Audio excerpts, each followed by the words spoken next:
নমস্কার। আজকে জ্ঞান চর্চার দ্বিতীয় পর্বে সকলকে স্বাগত। তো আজ আমরা আলোচনা করব খুব সুন্দর একটি নলেজ পয়েন্ট। অনেক কিছু মানে জীবন সম্পর্কে, জীবনের গভীর তত্ত্ব সম্পর্কে আজকে জানতে পারবো। তো যে বইটা থেকে আমি পড়ছি সেটা হলো, আপনাদেরকে দেখাই, ঋষিমুখ, ঠিক আছে, গুরুদেব শ্রী শ্রী রবিশঙ্করজির। এটা হচ্ছে মার্চ 2019-এর সংকলন, ঠিক আছে। এখান থেকে একটি পয়েন্ট আমি পড়ছি, ঠিক আছে। যে পয়েন্টের নাম হলো কেবলমাত্র, এটা সকলে শুনুন শেষ পর্যন্ত, কারণ এটার মধ্যে মানে আমাদের বর্তমান নিজেদের জীবন কিভাবে চালাবো তার গাইডলাইন এর মধ্যে দেওয়া আছে, ঠিক আছে। তো অনেক কিছু গীতার জ্ঞান আছে এবং ইন্টারন্যাশনাল পলিটিক্স সব কিছু এর মধ্যে আছে, ঠিক আছে। যে কেবলমাত্র পয়েন্টের নাম হলো কেবলমাত্র জ্ঞানের কথা বলো, সংঘর্ষের ভেতর স্বাচ্ছন্দ্য খুঁজে নাও। এটা গুরুদেব বলেছিলেন, গুরুদেব শ্রী শ্রী রবিশঙ্করজি 4 জুলাই 1995 টরেন্টো, অন্টারিও, কানাডাতে এটা বলেছিলেন, নলেজ পয়েন্টটা শেয়ার করেছিলেন। পড়ছি, সকলে মন দিয়ে শুনবেন।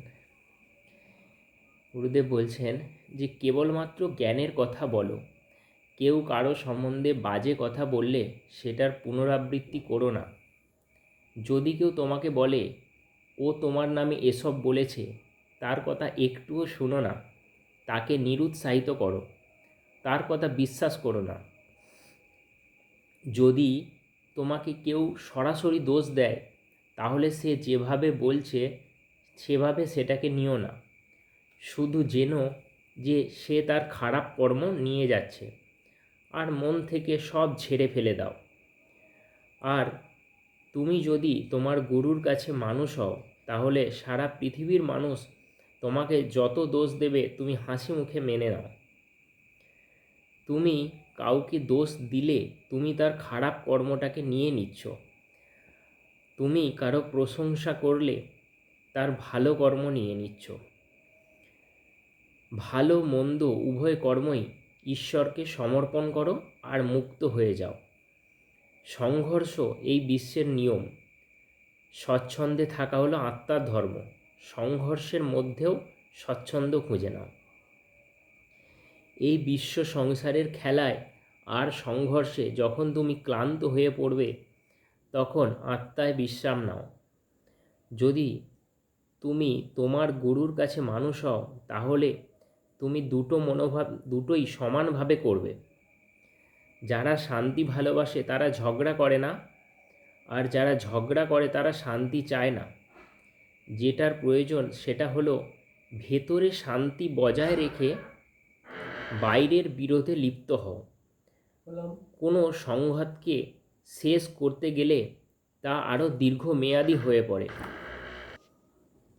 সংঘাতকে শেষ করবার বদলে যেটা করতে হবে সেটা হলো সংঘর্ষের মুখোমুখি হও আর নিজের আত্মার ভেতরে স্বচ্ছন্দে থাকার উপায় খোঁজো। গোটা গুরুজি এবার ভগবদ্গীতার মধ্যে প্রবেশ করছেন। ভগবদ্গীতার যে জ্ঞান সেটাকে আবার নতুন করে আমাদের সামনে তুলে ধরছে। যে গোটা ভগবদ্গীতার এটাই বক্তব্য, শ্রীকৃষ্ণ অর্জুনকে ভিতরে কেন্দ্রীভূত হয়ে, point to be noted, Srikrishna অর্জুনকে ভিতরে কেন্দ্রীভূত হয়ে শান্তিতে থাকতে বলছেন, আর সেই সঙ্গে যুদ্ধ করতেও বলছেন। বিশ্ব সংসারের নিয়ম হলো একটি সংঘাতকে মিটিয়ে ফেলবার পর অন্য এক সংঘাতের সৃষ্টি হয়। যেমন ধরো, রাশিয়ার সংঘর্ষ শেষ হতেই রোমানিয়া সমস্যায় পড়ল। কিংবা ধরো তোমার ঠান্ডা লেগেছিল, সেটা সারতে না সারতেই তোমার পিঠে ব্যথা শুরু হলো, তারপর সেটাও সেরে গেল। শরীর ঠিক হলো কিন্তু তোমার মন বিগড়ে গেল। জগৎ সংসার এইভাবেই চলে, তাই না? তো এটার মধ্যে অনেক গভীর তত্ত্ব আছে।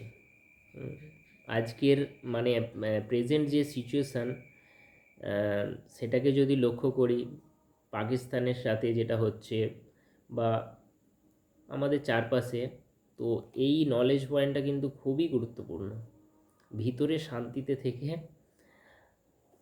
বাইরে যেটা করবার সেটা করতে হবে। তো সকলকে নমস্কার।